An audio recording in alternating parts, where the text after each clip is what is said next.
पुष्पा 2 की एंडिंग ने जितनी एक्साइटमेंट छोड़ी है उतने ही सवाल भी उठाए हैं। पर इससे पहले कि हम उसकी चर्चा करें, बात करते हैं कुछ ऐसे पॉइंट्स की जिन्होंने इस एंडिंग को और भी इम्पैक्टफुल बनाया है। नमस्कार, द एंटरटेनमेंट लैब में आपका फिर से स्वागत है। तो पुष्पा 2 की शुरुआत में ये बात एस्टैब्लिश हो जाती है कि सिंडिकेट का हेड अब पुष्पा है और भूमि रेड्डी का उस पर पूरा हाथ है। इसी का फायदा उठाकर पुष्पा भूमि रेड्डी को लास्ट में सीएम भी बनवा देता है।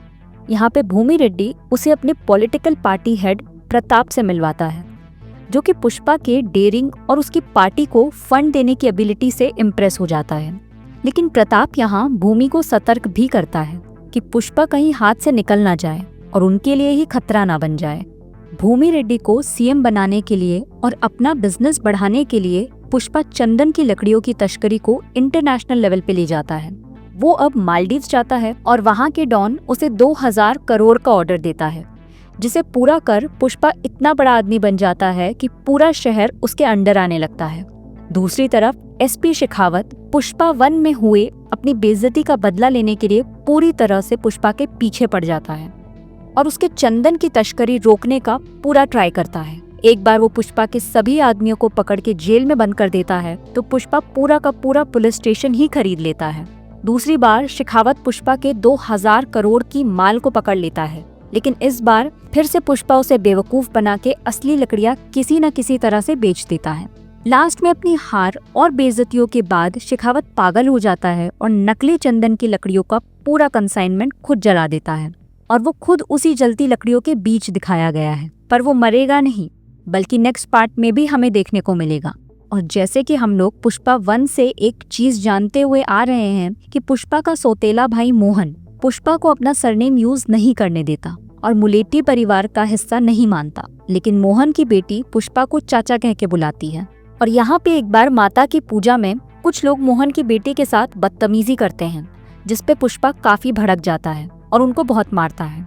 इसके बाद वहाँ मोहन आता है और पुष्पा को उल्टा सीधा बोलता है और फिर उन गुंडों को आधा गंजा करके गधे पे बिठा के पूरी पूजा में घुमाता है। इसी बेइज्जती का बदला लेने के लिए वो लड़का मोहन की बेटी को किडनैप कर लेता है और मोहन से 2 करोड़ मांगता है। मोहन की बीवी मदद मांगने पुष्पा के पास जाती है और पुष्पा लाइव टेलीविजन पे उन लड़कों को धमकी देता है कि वो लड़की को 1 घंटे में वापस कर दें। अब हमें ये पता चलता है कि वो लड़का जिसने किडनैप किया है वो कोई मामूली लड़का नहीं, बल्कि वो प्रताप के भाई का लड़का है और वो उस खानदान का इकलौता वारिस है। जब ये बात भूमि रेड्डी पुष्पा को बताता है और कॉम्प्रोमाइज करने को कहता है तो पुष्पा और ज्यादा भड़क जाता है। इसके बाद वो लड़का पुष्पा को कॉल करके अकेले पैसों के साथ एक लोकेशन पर बुलाता है, जहाँ पे एक फाइट सीन के बाद पुष्पा उन सबको मार देता है। लास्ट में वहाँ प्रताप का भाई भी आता है और पुष्पा उसे भी मार देता है। अब मूवी के एंड में मोहन शर्मिंदा होके पुष्पा से माफी मांगता है और उसको खानदानी नाम भी दे देता है, पुष्पा राज मुलेट्टी। इसके बाद पुष्पा अपने पूरे परिवार से मिलता है मोहन की बेटी की शादी में।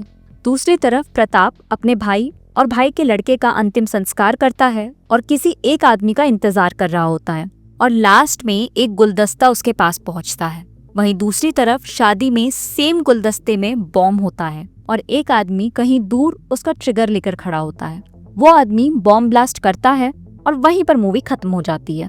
अब मूवी तो इस ब्लास्ट के बाद खत्म हो जाती है, लेकिन सबसे बड़ा सवाल अब ये आता है कि क्या पुष्पा और उसका परिवार जिंदा है, और दूसरा सबसे बड़ा सवाल ये कि वो बॉम्ब ब्लास्ट किसने करवाया है। इसके बाद एक चीज पे मैं और यहाँ बात करूंगी, वो है जापान वाला ओपनिंग सीन। तो अगर बात करें पुष्पा और उसके परिवार की, तो जहाँ तक मुझे लगता है पुष्पा तो ऑफ कोर्स जिंदा होगा ही, नहीं तो मूवी आगे कैसे बढ़ेगी। और शिवल्ली भी जिंदा होगी, साथ ही पुष्पा का बच्चा भी ठीक होगा। लेकिन हो सकता है पुष्पा के भाई में से कोई या फिर पुष्पा की माँ इस ब्लास्ट में खत्म हो सकती है, क्योंकि उन कैरेक्टर्स की जो स्टोरी है वो लगभग कंप्लीट हो चुकी है और आगे वो ज्यादा इम्पोर्टेंस नहीं रखते।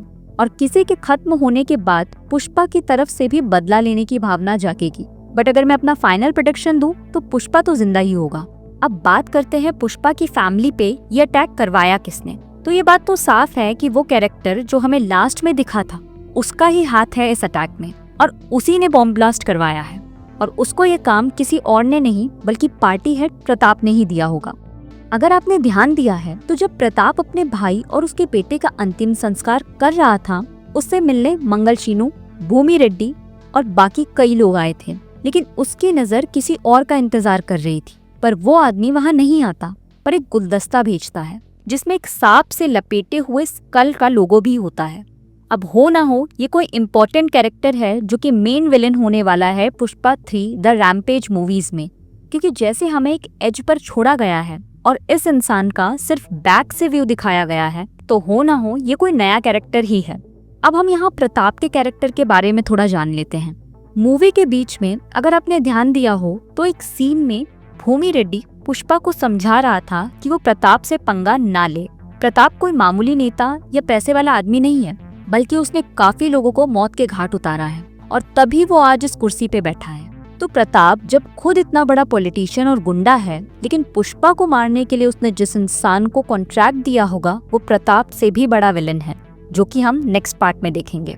पहले मुझे लगा था कि वो बॉम्ब ब्लास्ट करवाने वाला आदमी शेखावत ही है, जैसा कि और भी कई लोगों को लगा होगा, लेकिन स्कल वाला साइन और उस आदमी के पीछे से बिल्ड और सर के बाल देखकर ये बात कंफर्म हो गई है कि वो शेखावत नहीं है। और अगर वो शेखावत होता तो उसे मेकर्स ऐसे छुपाते ही क्यों।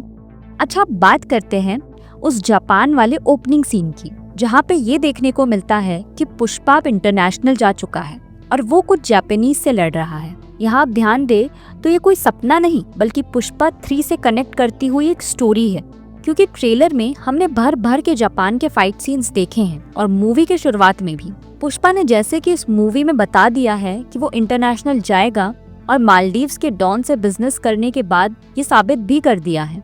तो नेक्स्ट मूवी में ऑफ कोर्स जापान और चाइना भी पुष्पा कवर करेगा और वहां भी अपना दबदबा बनाएगा। तभी तो मूवी को नाम दिया गया है पुष्पा 3 द रैम्पेज। अब ये सब तो थी मेरी थ्योरीज। आप अपनी थ्योरीज कमेंट सेक्शन में भर दीजिए और अगर मुझसे कुछ पॉइंट्स छूट गए हों तो उसे कमेंट सेक्शन में मेंशन करना ना भूलिएगा। आज के लिए बस इतना ही। हमारे साथ यहाँ तक बने रहने के लिए धन्यवाद। आपकी राय हमें कमेंट सेक्शन में जरूर बताएं। फिर मुलाकात होगी अगले वीडियो में। धन्यवाद।